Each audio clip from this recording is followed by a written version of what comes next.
કેમ છો મારા વહાલા વિદ્યાર્થી મિત્રો? મારું નામ છે જયેશ રાઠવા અને તમે જોઈ રહ્યા છો નચિકેત સ્ટડી. મિત્રો, આપણે આ વિડીયોમાં શીખવા માટે જઈ રહ્યા છીએ ધોરણ 5નું 4/1/2025 એટલે કે આજના દિવસે આવેલું પ્રશ્ન બેંકનું સોલ્યુશન, જેમાં મિત્રો આપણે પ્રકરણ નંબર 8 અને પ્રકરણ નંબર 9 એકદમ સિમ્પલમાં સિમ્પલ પ્રકરણ છે મિત્રો. આપણે કોઈ લખાણ કરવાની જરૂર છે નહીં, માત્ર ને માત્ર આકૃતિઓ જોવાની છે અને આન્સર ઠપકારવાના છે. એટલા બંને સિમ્પલ ચેપ્ટર તમને આ પ્રશ્ન બેંકમાં આપવામાં આવેલા છે. કુલ મિત્રો 25 ગુણ છે અને 25 માંથી 25 ગુણ આપણને મળી જાય ને એવા પ્રકારના અહીંયા પ્રશ્ન તમને આપેલા છે. ચાલો આપણે શરૂઆત કરીએ છીએ ધીરે ધીરે બધા પ્રશ્નોના જવાબ. સૌથી પહેલા મિત્રો આપણને નકશો આપેલો છે અને નકશાના આધારે પ્રશ્નના જવાબ દેવાના છે. જોજો ખાસ. સૌથી પહેલો પ્રશ્ન છે ભાઈ, ધોરણ 3 અને ધોરણ 5 ની વચ્ચે કયું ધોરણ છે? લો ભાઈ, આટલો સિમ્પલ ક્વેશ્ચન. ધોરણ 3 આ રહ્યું, ધોરણ 5 આ રહ્યું અને વચ્ચે ધોરણ 4 દેખાઈ રહ્યું છે, એટલે મિત્રો ધોરણ 4 આપણો અહીંયા જવાબ આવશે. ધોરણ 4 છે. પ્રાર્થના સભાથી દૂર શું છે ભાઈ? સ્પોર્ટ રૂમ છે કે પછી આચાર્ય ઓફિસ છે? તો સૌથી પહેલા પ્રાર્થના સભા આપણું આ જોવાનું છે. પ્રાર્થના સભા હોલ આ રહ્યો, સ્પોર્ટ્સ રૂમ આ રહ્યું અને આચાર્યની ઓફિસ આ છે. તો કોણ દૂર છે? તો કે ભાઈ સ્પોર્ટ રૂમ જે છે ને એ દૂર છે, એટલે કે આ આપણો જવાબ આવશે. ગેટ બી થી પ્રવેશ કરીએ તો વર્ગખંડ કઈ દિશામાં આવે? જોજો, આ ગેટ બી છે આપણો, તો ગેટ બી થી આપણે જઈએ તો ગેટ બી થી આપણે એમ જવું પડે તો બધા વર્ગખંડ આવે છે, મતલબ કે આપણે પૂર્વ દિશામાં જવું પડે. પૂર્વ દિશામાં જાવ તો આપણને વર્ગખંડ બધા જોવા મળે. બરાબર છે. ચાલો, રમતના મેદાનથી નજીક શું છે? રમતના મેદાન નજીક શું છે? સ્પોર્ટ રૂમ છે કે પાર્કિંગ છે? તો સ્પોર્ટ રૂમ આ રહ્યું અને રમતના મેદાનની બિલકુલ બાજુમાં સ્પોર્ટ રૂમ છે, પાર્કિંગ છે, તો કે પાર્કિંગ આપણો અહીંયા જવાબ આવશે. ગેટ બી ની નજીકમાં શું આવે છે? સ્ટાફ રૂમ કે પછી પાર્કિંગ? જો મિત્રો, સ્ટાફ રૂમ તમને અહીંયા કોઈ જગ્યાએ દેખાડવામાં આવેલો નથી, એટલે એકચ્યુઅલમાં એ લોકો સ્પોર્ટ રૂમ છે, પણ સ્પોર્ટ રૂમની જગ્યાએ સ્ટાફ રૂમ થઈ ગયું છે. એટલે આપણો જવાબ શું આવશે અહીંયા કે ભાઈ ગેટ બી નજીકમાં કોણ છે? તો કે સ્પોર્ટ રૂમ છે, એટલે અહીંયા આપણે સ્પોર્ટ રૂમ કરી દઈએ. સ્ટાફ રૂમ જેવું કંઈ છે નથી, આ આકૃતિમાં આપણને આપેલું જ નથી. બરાબર છે, એટલા માટે આપણને સ્ટાફ રૂમ નથી આવે, પણ શું આવશે? અહીંયા આવશે આપણું સ્પોર્ટ રૂમ. બગીચો કઈ દિશામાં આવેલો છે? બગીચો તમે જોઈ શકો છો કે આ રહ્યો બગીચો, જે ઉત્તર દિશા તરફ છે, એટલે બગીચો ઉત્તર દિશામાં આવેલો છે. તો આપણો આન્સર આવશે અહીંયા ઉત્તર દિશામાં. ઉત્તર દિશામાં બગીચો આવેલો છે. ચલો, નકશો 1 પતી ગયો. નકશો 2 જોઈએ છે આપણે હવે. એના કયા કયા પ્રશ્ન છે? આઈસ્ક્રીમ પાર્લર કયા ગેટ પાસે આવેલ છે? તો કે આઈસ્ક્રીમ પાર્લર જે છે એ ગેટ ડી પાસે આવેલ છે. ડી ગેટ પાસે આવેલ છે. ગેટ એ થી પ્રવેશ કરો તો તમારી ડાબી બાજુએ શું આવે? ગેટ બી થી પ્રવેશ કરીએ, અહીંથી પ્રવેશ કરીએ આપણે, એટલે મિત્રો જોવા જઈએ તો આ બનશે જમણી બાજુ અને આ બનશે આપણી ડાબી બાજુ. બરાબર છે. તો કોણ આવશે? બગીચો આવશે. બગીચો આવશે. બગીચો આવશે. બગીચો આવશે. ચાલો, ગેટ બી ની સામે કયો ગેટ આવેલો છે? ગેટ બી ની સામે ગેટ ડી આવેલો છે. ગેટ ડી આવેલો છે. દૂધ ડેરી અને પાણીની ટાંકી વચ્ચે કયો ગેટ છે? દૂધ ડેરી ક્યાં છે ભાઈ? આ રહી. અને પાણીની ટાંકી વચ્ચે ગેટ નંબર સી છે, તો ગેટ સી આવેલો છે. બગીચામાં પ્રવેશ કરવો હોય તો કયો ગેટ નજીક પડે? તો કે બગીચો ક્યાં છે? બગીચો આ રહ્યો, તો ગેટ એ માંથી આવો તો વધારે બેસ્ટમાં બેસ્ટ રહેશે, એટલે ગેટ નંબર એ. અને અનિલના ઘરથી શાળા કઈ દિશામાં આવેલી છે? અનિલનું ઘર ક્યાં છે? ગોતો સૌથી પહેલા આ રહ્યું. શાળા ક્યાં છે? શાળા ક્યાં છે ભાઈ? શાળા ક્યાં છે ભાઈ? દેખાતી નહીં શાળા. શાળાને શોધવી પડશે. જોજો, આ રમતનું મેદાન છે ને, આ રમતનું મેદાન છે. તો મિત્રો શાળા છે ને, શાળા એ અનિલના ઘરથી દક્ષિણ તરફ આવેલું છે. દક્ષિણ તરફ આવેલું છે. દક્ષિણ તરફ આવેલું છે. લખી દઈએ દક્ષિણ તરફ. ચાલો, દક્ષિણ એટલે કે સાઉથ બાજુ આવેલી છે. શાળા આપણને આપેલી નથી, પણ આપણે આ બગીચો રમતનું મેદાન જોઈને આપણને ખબર પડી જવી જોઈએ. બરાબર છે કે એ શાળા છે. અરે માફ કરજો મિત્રો, શાળા દેખાતું નહીં. શાળા તો ઉપર છે, આ રહી. બરાબર ને? હા, ચાલો, એટલે ઉત્તર આવશે આપણો આન્સર. અહીંયા આપણે ચેન્જ કરીએ છીએ ભાઈ. ઉત્તરમાં આવેલી છે શાળા, નોર્થમાં આવેલી છે શાળા. નેક્સ્ટ આગળનો, શાળાથી પ્રકાશભાઈની દુકાન કઈ દિશામાં આવેલી છે? શાળાથી પ્રકાશભાઈની દુકાન, શાળા ક્યાં છે? આ રહી. દુકાન ક્યાં છે? આ રહી. એટલે કે દક્ષિણ દિશામાં આવેલી છે. આ કઈ છે? દક્ષિણ છે ને, તો દક્ષિણ દિશામાં આવેલું છે. બેંક અને શાળા વચ્ચે શું આવેલું છે?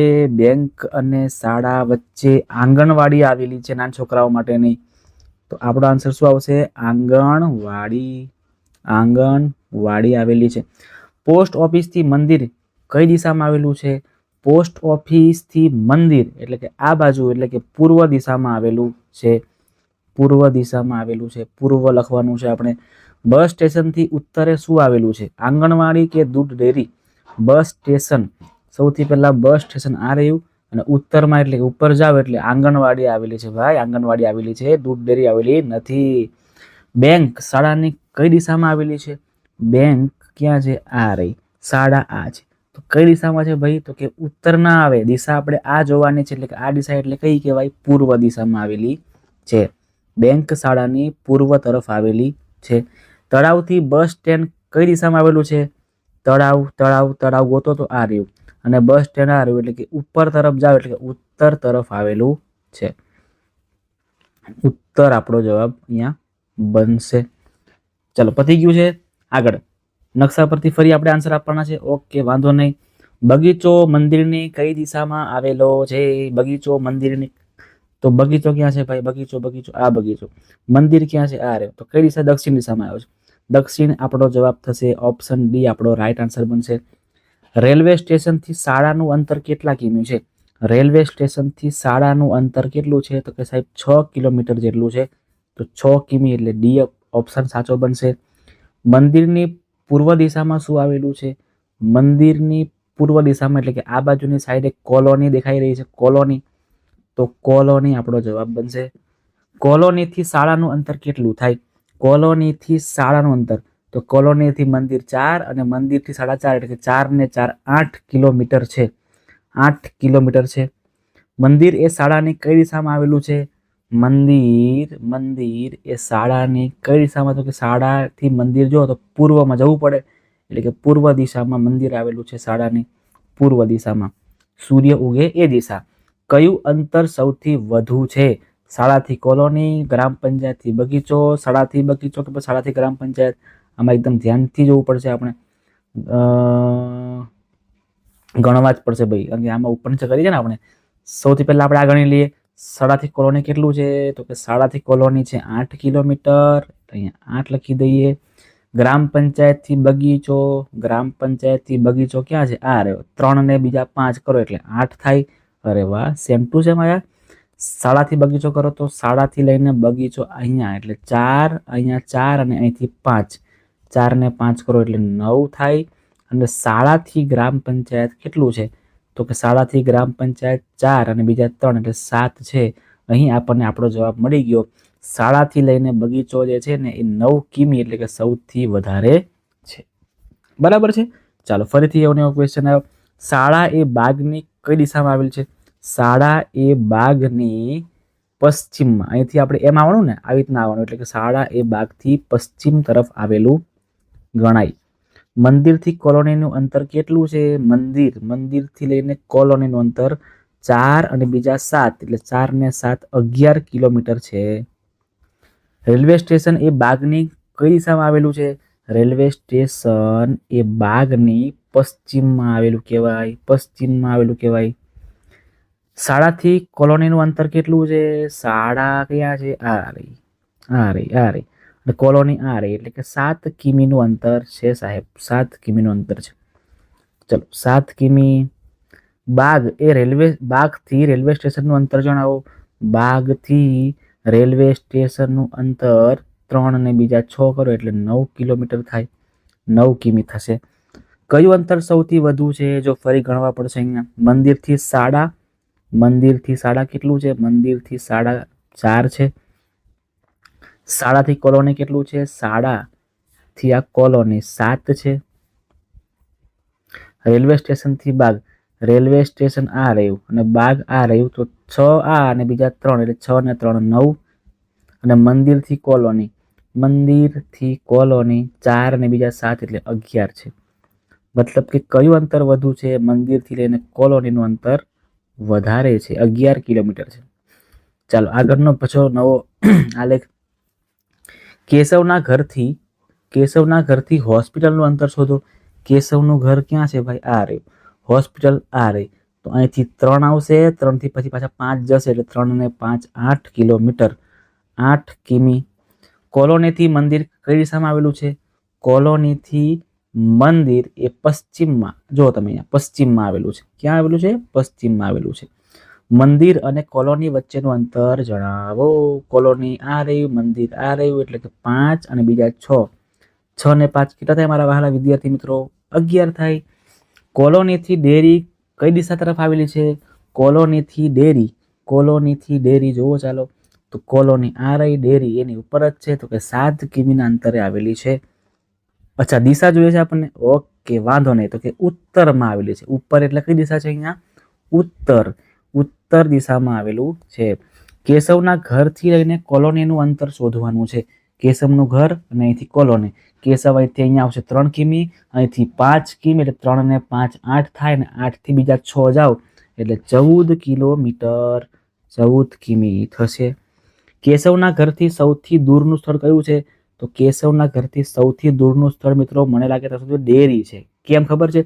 કેમ કે અહીંથી તો સેમ જ રસ્તો છે. ખાલી આ બદલાશે, રેલવે સ્ટેશનને ઉપર બદલાશે, પણ આ તો ખાલી 4 જ છે, આ 7 છે. એટલે અહીંથી મિત્રો કેશવના ઘરથી ડેરી એ દૂર છે. કેશવના ઘરથી ડેરી, કેશવના ઘરથી, અચ્છા આમાંથી આપણે જોઈએ છે ને, તો અહીંથી આવશે પછી રેલવે સ્ટેશન. ડેરી આપણને ઓપ્શનમાં આપેલું જ નથી, ડેરી ઓપ્શન જ નથી, મતલબ કે રેલવે સ્ટેશન જ આપણો જવાબ બનશે. જો આપણે ડેરી આપ્યો તો ડેરી આપણો જવાબ થતો. ચાલો ભાઈ નેક્સ્ટ આગળ વધીએ છીએ આપણે. હવે તમારે મિત્રો જાતે આ કામ કરવાનું છે. વિભાગ એમાં તમારી શાળાનો એક માળનો નકશો દોરવાનો છે. એમાં વર્ગખંડ બતાવવાનું, બાગ બતાવવાનું, રમતનું મેદાન બતાવવાનું છે, મધ્યાહન ભોજન રૂમ ક્યાં છે, શૌચાલય ક્યાં છે, ટાંકી ક્યાં છે, એ તમારે દોરવાનું છે. એવી રીતે તમારા વર્ગખંડનો નકશો દોરવાનો છે, તમારા ગામનો નકશો દોરવાનો છે. બરાબર છે? આ બોર્ડ તમારે જાતે તમારી બુકની અંદર પ્રેક્ટિસ કરવાની રહેશે. ચલો અહીંયા વધીએ છીએ આપણે આગળ. આપણને મિત્રો આપેલ આકૃતિની અંદર ઉપરથી જોઈએ તો કેવું દેખાશે એ આપણે કરવાનું છે. બરાબર છે? આ આકૃતિ છે મિત્રો, એને આપણે ઉપરથી જોઈએ તો આવી દેખાશે. આપણને માત્ર આ જે 4 ભાગ છે ને, આપણે જે આ 4 ભાગ છે મિત્રો, 1 2 3 અને 4, આટલું જ આપણને દેખાશે. સાઈડની કશું દેખાશે નહીં. એટલે આપણને આવું દેખાશે. આપેલ ચિત્રને બાજુમાંથી જોતા, તો કે બાજુમાંથી જો તો પણ સેમ આવું નવું દેખાશે. આ જે 3, આ 1 2 3 ભાગ છે એ જ આપણને દેખાશે, બીજું આપણને કંઈ દેખાશે નહીં. આપેલ ચિત્ર ઉપરથી જોતા કેવું દેખાશે? ઉપરથી જોશો એટલે આપણને આ ભાગ દેખાશે, આ ભાગ દેખાશે, આ અને આ દેખાશે. મતલબ કે આવી રીતે કોઈ ચોરસ બોક્સ ના પડ્યું હોય, આ 2 ભાગ ઉપરવાળા અને આ 2 ભાગ નીચેવાળા, એટલે આપણને આવું આપણને દેખાશે. ડન છે? ચલો આ ચિત્રને જોવાનું છે આપણે સામેથી જોવા, એટલે આપણને આ ભાગ અને આ ભાગ જ દેખાશે. એટલે ઉપરનો આ ભાગ અને નીચે બીજું આપણને આ જે છે, એટલે કે આ 2 જ ભાગ આપણને જોવા મળશે. આવી રીતના 2 દેખાશે આપણને. બાજુમાંથી જોશો કેવું દેખાશે આપણને? તો કે બાજુમાંથી આપણને આવું દેખાશે. આ જે 2 ભાગ દેખાવાના જ છે, આ બીજા બહારના 2 ભાગ છે એ પણ દેખાશે. એટલે આવી રીતે આપણને દેખાશે. આવી રીતે મિત્રો અહીંયા આપણને 1 2 અને 3 ભાગ દેખાશે, 1 2 અને 3, અને બીજો આ ભાગ ઉપરનો, એટલે આ દેખાશે. ઉપરથી જોવાનું છે આને, તો કે આવું નવું સેમ આ રહ્યું, આપણે કરેલું જ છે, અહીંયા કરેલું જ છે આપણે, એવું ને એવું સેમ જ દેખાશે. બરાબર છે મિત્રો? ચાલો આગળ વધીએ છીએ. હવે પ્રશ્ન નંબર 4 બ ની અંદર કે ભાઈ આ આકૃતિને આપણે કેવી રીતે બનાવેલી છે. જોજો, બહુ એટલે બહુ સિમ્પલ વસ્તુ છે મિત્રો. તમે જુઓ, સૌથી પહેલા આ જે નળાકાર છે, તો આમાં જો અહીંયા ઉપર ગોળ હોય અને નીચે પણ આવી રીતે ગોળ હોય ને, નળાકાર કહેવાય આને. હા, યાદ રાખજો, આને નળાકાર કહેવામાં આવે. તો જો ઉપર ગોળ છે અને આ ગોળ છે, આ જે પત્તું છે એને ગોળ વાળી દઈએ એટલે બધું જોઈન્ટ થઈ જાય. તો અહીંયા આપણો આન્સર થશે. આને આપણે જોઈન્ટ કરી લઈએ છીએ, હે ને? જોજો, ત્યાર પછી આ જે બોક્સ છે મિત્રો, એ બનાવવા માટે આમાં કુલ 6 બાજુઓ હોય. કેટલી બાજુઓ હોય? 6 બાજુઓ હોય. તો અહીં પણ જો તમે 1 2 3 4 ને 5 ને 6 સાઇડ્સ છે, એટલે અહીંયા આન્સર આવશે. અને બાકી બચે છે ઉપર જોઈન્ટ કરી દેવાનું. બરાબર ને? આવી ત્રિકોણમાં આ ભાગ અને આ ભાગ અને આ ભાગ બંને અડી જશે, અને અહીંયા ત્રિકોણ બને છે. જો ત્રિકોણ દેખાય તમને બધાને? આ ત્રિકોણ છે, તો અહીં પણ ત્રિકોણ છે. મતલબ કે ત્રીજાનું આપણું આન્સર શું આવશે? એ આવશે. ચલો એવું ને એવું સેમ ફરીથી કરવાનું છે. અહીંયા ગોળાકાર દેખાય છે, ગોળાકાર છે, મતલબ કે આ અહીંયા આપણો આન્સર બનશે. ઠીક છે? ચલો એવી રીતે ત્રિકોણ વાળો ભાગ, તો કે આ રહ્યો સાહેબ, તરત ખબર પડી જાય. અને આ બધા 6 ભાગ વાળું, તો કે 1 2 3 4 5 ને 6, એટલે અહીંયા આવશે લંબઘન. આગળ નળાકાર છે તો કે આ રે નળાકાર મળી ગયું આપણને, નળાકાર મળી ગયું. પછી આ ત્રિકોણવાળો ભાગ છે, જો તમે ત્રિકોણવાળો ભાગ છે આવી રીતે, તો અહીંયા અને ત્રિકોણ સાથે ગોળાકાર છે, ત્રિકોણ સાથે ગોળાકાર વાળો ભાગ આ રહ્યો, જોઈન્ટ કરો અને આપણું અહીંયા પેપરને આપણે મિત્રો પૂરું કરીએ છીએ. બરાબર છે મિત્રો. તો તમને મારો વિડીયો કેવો લાગ્યો એ મને ખાસ કોમેન્ટ કરીને જણાવજો મિત્રો. બરાબર છે. તમારા માટે મિત્રો આ બધું જ સોલ્યુશન આપણે એકદમ મસ્ત રીતે મૂકેલું છે યુટ્યુબની અંદર, એટલે તમામ વિદ્યાર્થીઓ જોઈ લેજો. તમારા મિત્રો સુધી આ વિડીયોને મિત્રો અચૂકથી શેર કરજો અને તમને વિડીયો ગમ્યો હોય તો વિડીયોને અત્યારે લાઈક કરી દેજો. તમારા મિત્રો સુધી આ વિડીયોને જરૂરથી શેર કરજો અને જો તમે નવા છો, ચેનલ પર પહેલી વાર આવી રહ્યા છો તો ચેનલને સબસ્ક્રાઈબ પણ કરી દેજો.